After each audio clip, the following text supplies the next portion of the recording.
So I think what I want to hit on today is like work-life balance, Okay. because I see you have a lot going on, right? You work out, you do life insurance. Do you have a kid? I do not. I have a Doberman, though. He's 100 Doberman. pounds, and he's like having a child. Okay, so they are, and like you have to pick up after them their whole life, and kids kind of grow out of that. But I also kind of want to get into fitness, work-life balance, and community. I see that you kind of have like a clique that you do business with. So I'm intrigued to learn more about that as well. Okay. So we can just kind of dive in and go at it. Okay. What got you into life insurance? So originally, I was going to go the route that my family kind of was in, which was real estate. So I have my license in Arizona and Nevada, and I actually worked in the industry for a long time, whether that be in Vegas or here in Arizona. And honestly, I always just wanted like something that was like my own. And so I was kind of just tired of like where I was at in life. And so I reached out to some friends that live here that I saw were super successful doing life insurance, and I really wanted to know more about it. So I got my license, and then I moved back here, and it was kind of like all or nothing, like I'm going to figure it out. Yeah. And then I've had a lot of success actually the last few months that I've joined up. What do you think is really driving that success for you then? Is it the fact that it's fresh for you, or is it that you have community? Talk to me a little bit about what you think the driver is there. So to be completely honest, when I moved back here, my mentality like completely changed. So I really like cut out all of the bad and like negative things that I was doing in my life, like going out, friends that no longer suited like the life that I saw myself having. And so I changed my entire like life with habits. I wake up now at 4 a.m. I go to the gym in the morning. I take care of myself mentally. I listen to a podcast. I'm getting my dog to the park for an hour, so that makes me feel mentally good so I can start my day. I have a team that's surrounding me that we do an accountability chat. So we all like pump each other up for our days. Yeah. And that really helps because when you are in a social group that everybody wants to be better and is elevating each other, I feel like that's like a huge reason as to why I'm seeing success, because I have agents asking me all the time, like, how are you doing so well? How are you on leaderboards? How are you, crushing these sales with being like new? What are you doing? And there's really not a secret sauce to it. It's just really like putting in the work and putting in the effort and like showing up for myself first. Yeah, I think like I'm a big component of mindset. I teach that in my coaching. Because to me, it's like once you really get a grasp on kind of living a clean mind, you start to live a cleaner life. And you start to make like certain dedications to yourself. Yep. Where did you find the positivity in mindset and hone in on it? And what do you do to kind of keep negativity out of your mind, which in turn keeps it out of your life? I think really listening to people that I aspire to be like getting up and doing our podcast in the morning. Like my team is always suggesting new people. I'm super hooked on Alex Hermosi right now. Sure. And like his get up and like put the work in, but also like don't take advice from people that you don't, see yourself being like. And that whether that's my family who didn't believe in this or, people that are like, oh, you're going to go and do insurance. Like what's that going to bring you? Just really like not listening to any of the negativity, just cutting it out and only surrounding myself with people that are headed basically in the same race at the same pace. Yeah. So I think that helps a lot. Love that. Same race at the same pace. Fantastic. So talk about when you're really dialed in on positivity and you're surrounding yourself by positivity, positive people, positive relationships. What happens when you start to sense negativity in maybe a referral source or even a potential client? Like, what do you try to do in that situation? Do you try to sense it coming on sooner and get away from it?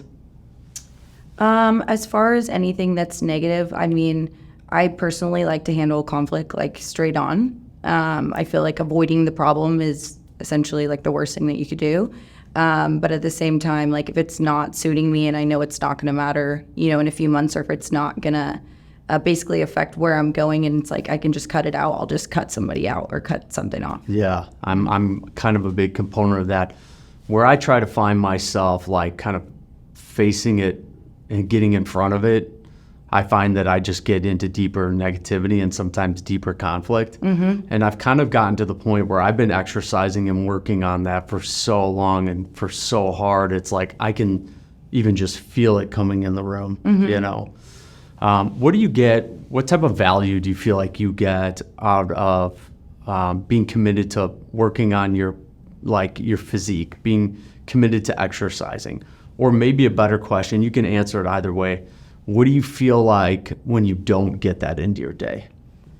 I honestly notice a huge difference mentally, just for me, because I'm an overthinker. I feel like my mind's always going a million miles an hour.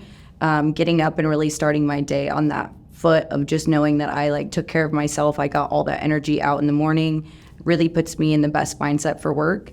Because especially when I was trying to do it at night, or I would make an excuse, right? Because it's all about like, essentially, it's just an excuse that you couldn't wake up too early, or I'll do it later, you push it off. But if you do that later, normally doesn't happen or whatever else, and you're really not trusting yourself at that point. Yeah, and sure. I felt like making sure I did that for myself, proving that I could get up every day at 4 a.m. really is like proving to myself, like, okay, I didn't think I could do this. If you asked me a couple of months ago, like, what person am I? But I'm proving that like it's possible.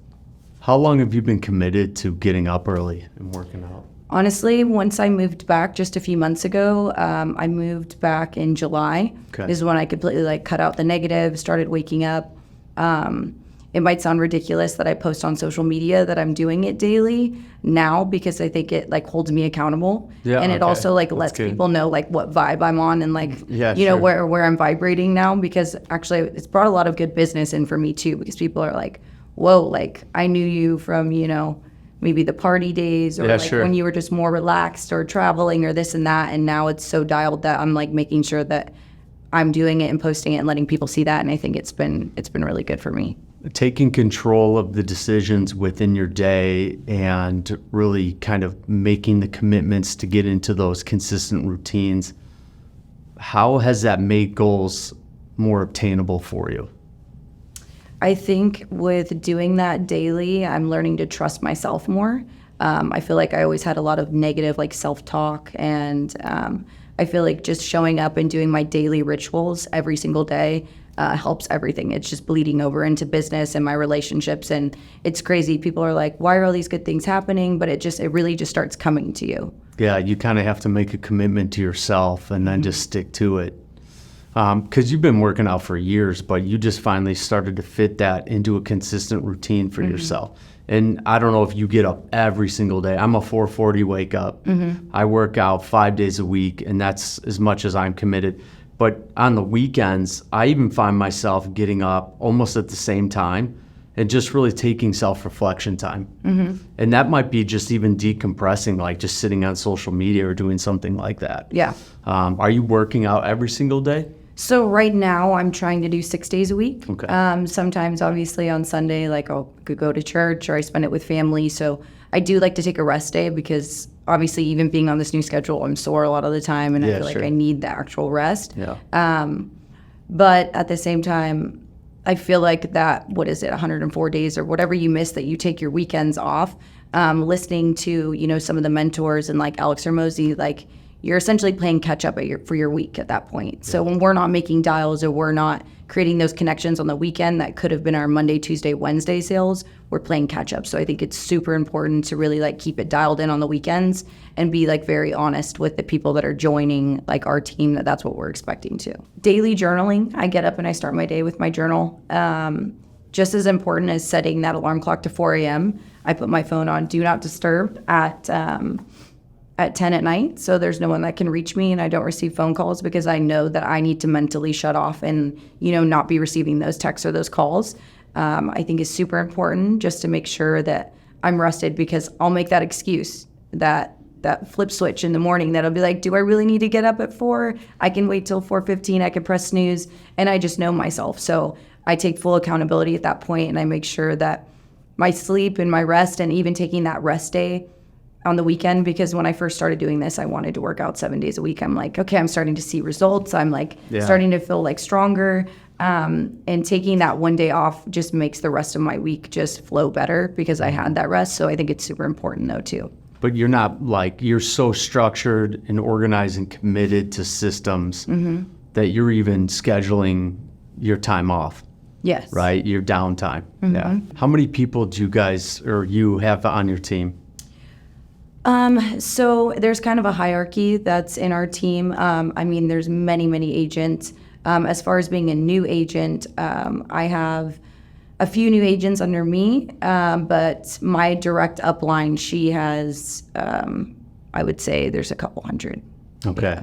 And how many do you surround yourself with every day? So what really works for our team is, because we do have an office and we can work remote, right? So the girls all have like a very good vibe. Our team is really cohesive, like everybody gets along super well, but just to kind of space out, because when we're all loud with calls, just to make sure everybody's like getting individual attention, the girls will normally meet up at a certain place, apartment buildings or, our office, and then the guys will have their own group too. So Got it. So just little subgroups. Subgroups, yeah. Yeah, So and- generally like 5 people, maybe a little bit more. And within that subgroup, there's a ton of like commonalities. There's a ton of like authenticity in that group, right? Yes, Yeah. and when we bring people in too, we like to ask them if they want to be a part of our accountability chat, which is asking you to get up at 5 a.m. so we all post. Nobody wants to be the odd man out, right? So if there's somebody there that's like, hey, Shelby, you're not awake in the morning, or somebody, it just holds everybody accountable. We listen to our podcast. We share, what we're taking in, information in the morning, that we've done our workouts, what our daily goals are for sales, appointments, presentations, things like that. So it really helps. When you're talking about gym and community and work in general, you can hear that there's a lot of guidance being built into the actions. A lot of it's self-driven, right? That you've got the drive to want that in your life. How important is getting the right type of direction versus maybe trying to figure it out on your own? Honestly, I think it's extremely important. I mean, there are people, which we try to be super honest. I mean, you can have your license and you can come into this type of business or any business, right, as an entrepreneur and say, I'm just okay with making $5,000 a month.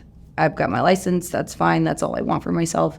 I think having the group and the accountability and people to guide you in the right direction and show you what like really could be. The fact that I have mentors and people in this business that I've met, Christo, Bowen, people that own the biggest agencies in life insurance, and they've only been in for 18 months, 2 years, and they're I mean, I don't need to throw out numbers, but they're doing extremely well for themselves. So it's like when you have that guidance and the mentors that show you like this is what's possible, like you just have to put your nose, to the grind and do it. Yeah. There's no secret sauce. Like if we can do this, you can do this. It's super important.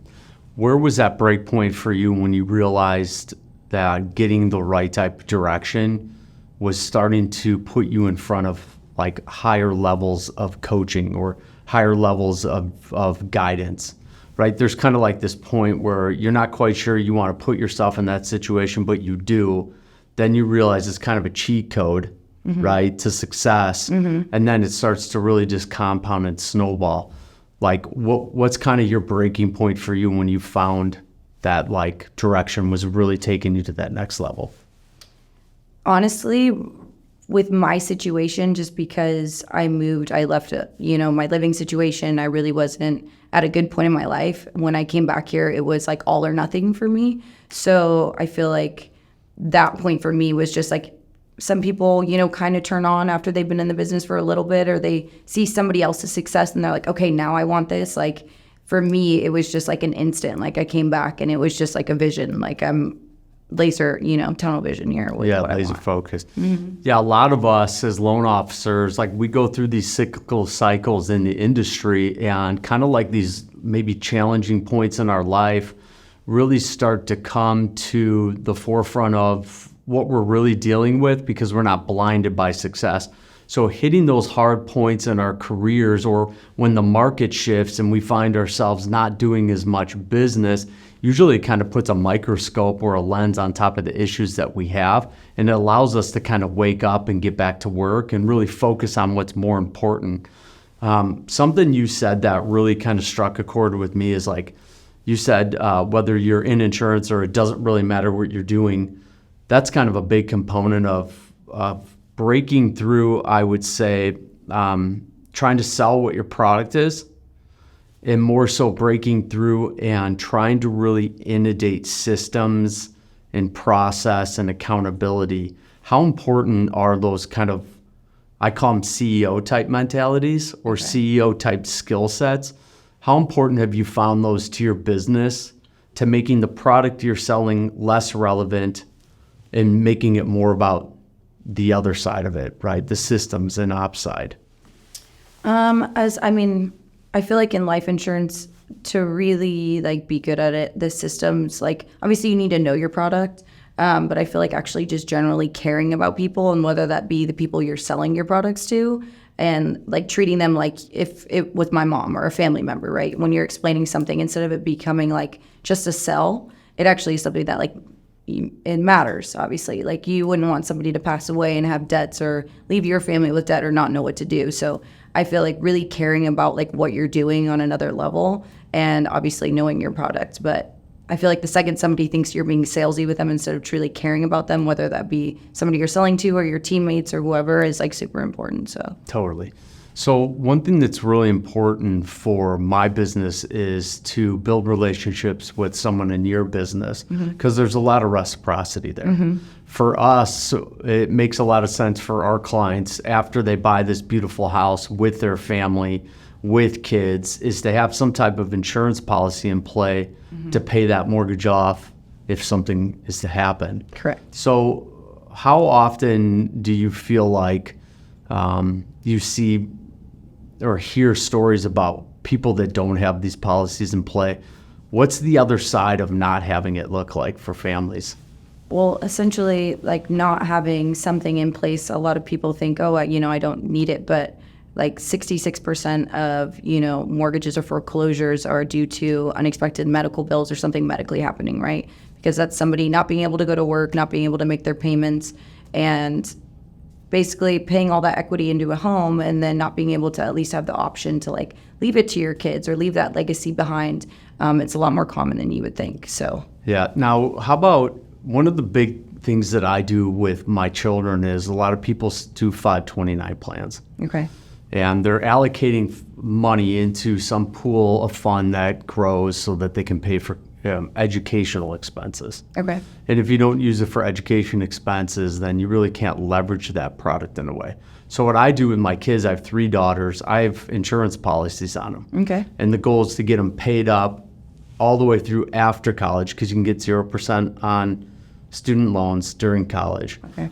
So that's kind of one of my favorite tools, is to leverage that as a way to pay for college. Because if they get scholarships, well, now I can use it for weddings. And if they don't want to have a wedding or they can pay for it, then now I have something that I can use to invest in real estate or any other tools.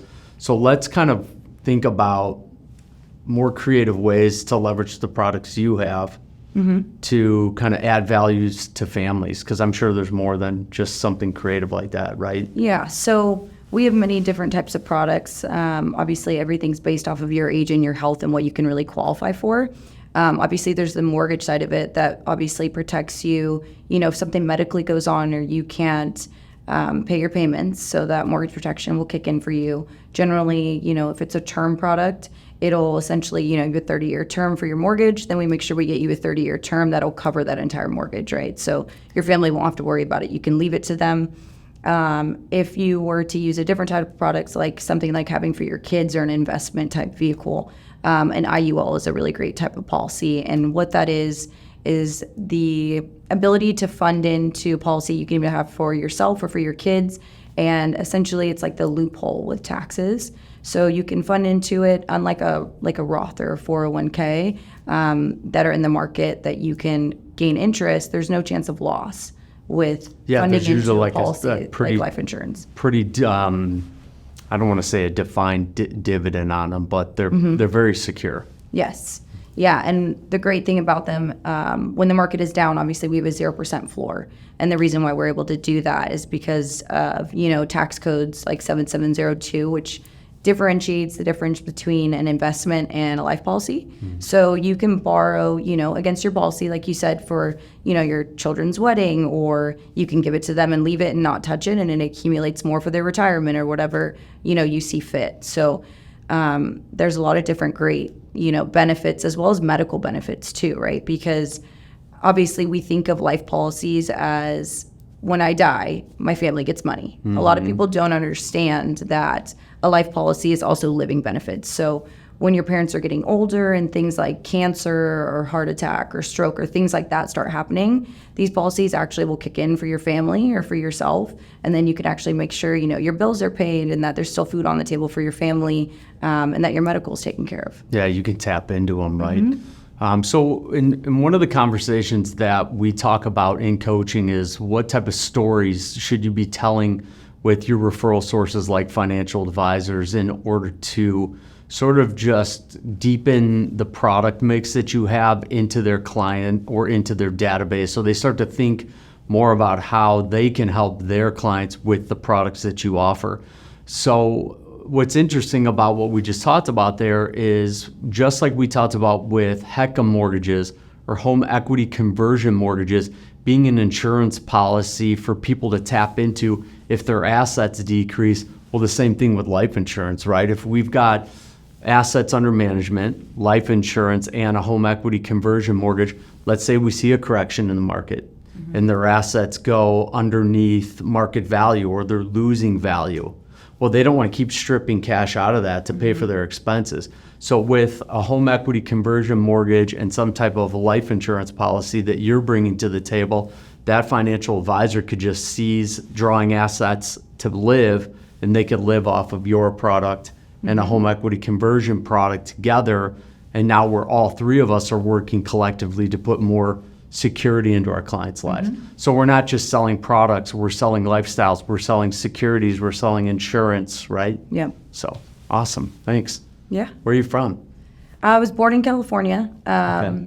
I've lived in Cali, Washington, Idaho, Oregon, Arizona, Nevada, back to California, and now I'm Okay. back here, so West Coast. Got it. Yeah. And you love it here the most? My family's all here, so it's home for me. It definitely helps, right? Yeah. Okay. And your dog? What's your dog's name? Steel. Steel? How old is Steel? He just turned 2. Okay. Nice. Yeah. When did you decide to make that commitment? Christmas a few years ago. Oh, cool. Honestly, I've always grown up with larger dogs, but being in California and being by myself, I just really wanted a larger dog that I knew I would feel like safe with, and he's my rider. So Okay, cool. Nice. I like that. And you've got family close by, so you've got somebody to help you, right? yes, Yeah. It's a commitment though, huh? he is. Yeah, I do make sure I get him out for an hour in the morning. I take care of him, get him out at night. I mean, he is like having a child, For sure. but I wouldn't know what to do without him. So I have a friend that he has 3 kids. Their dog had passed away when their third was born.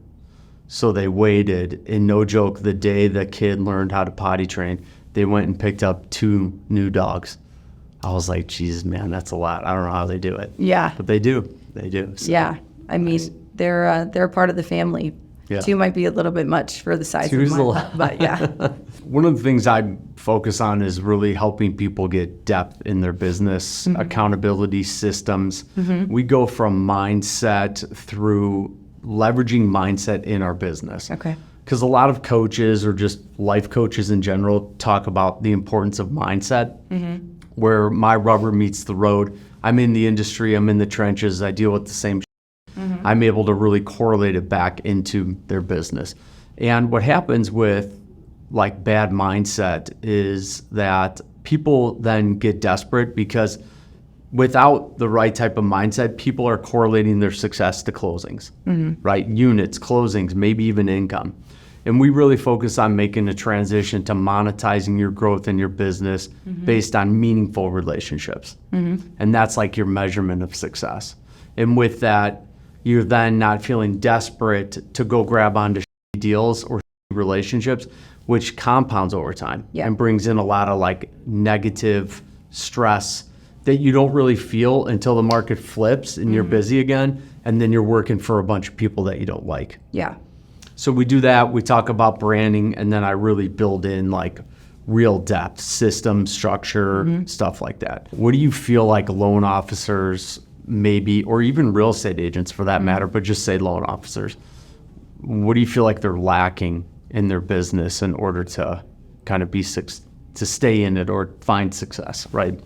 I feel like in any industry, whether it be life insurance, real estate, or mortgages, the systems that you have in place, whether that be, when we see sales, obviously everybody wants to make a sale. But I mean, having a chargeback or anything else because you're forcing something, it's better to, have something solid and really focusing on, if you're not making the sales, not making it about the industry itself or wanting to just flip the script and leave. It's really finding out, okay, how much time am I really dedicating to this? Am I really going home and not turning the TV on and learning something new that could potentially make me better? Really doing something so many times to where it would be ridiculous that you're not good at it. Yeah, right? sure. So just not giving up, because obviously if you haven't put enough time into making it better, like there's no chance at sucking after a certain point, right? You just have to stay driven. I think quitting, obviously you can't win if you quit. So Yeah, or like even just mapping out what that process might look like to you and then implementing it and fine tuning it along the way, right? No different than the way you live your entire life. Yeah. And in insurance, even though we don't make a sale, we set our daily goals and we set it up as a system of, I made 600 calls. But if I didn't make those 600 calls, it's because I was in 10 presentations and I talked to 10 great people that I'm, in There's the a future could solid make a reason sale. for it. So as long as you're moving forward and tracking really the good things that did happen, even if it's not a sale, just making sure those systems are in place so that you can hold yourself accountable, I think is what's best in our business. Totally. I think the thing you're repetitively hearing here without really diving deep into it is really just having a plan every single day. A lot of loan officers wake up and they go into the week or into the day or into the month or into the year, and they don't really know what they're going to do or where they're going to get it from. But what I hear when you're talking and what I see you living through social media and just your lifestyle in general is like you are committed every single day to knowing exactly what you're going to do, when you're going to do it, and you even have expectations of what that outcome's going to be like. So if that outcome's not there, then you're not going to continue to wake up and just keep doing the things that aren't producing results. You're fine-tuning along that path as well. Yeah. Right. So like I mentioned earlier, just Bowen and Christo, right? They're very relatable, and I think that they're really great. We have them speak with any new agent that comes in. I think hearing their stories of coming from absolutely nothing, no money in their bank account, essentially no background or knowledge previous to our industry, and essentially they were just tired of their own. Sorry for saying that. No, we. But they I dropped were a lot of swears, so you're good. And they really will tell you there's no secret sauce. They just get up. They take full accountability for why they were at where they were.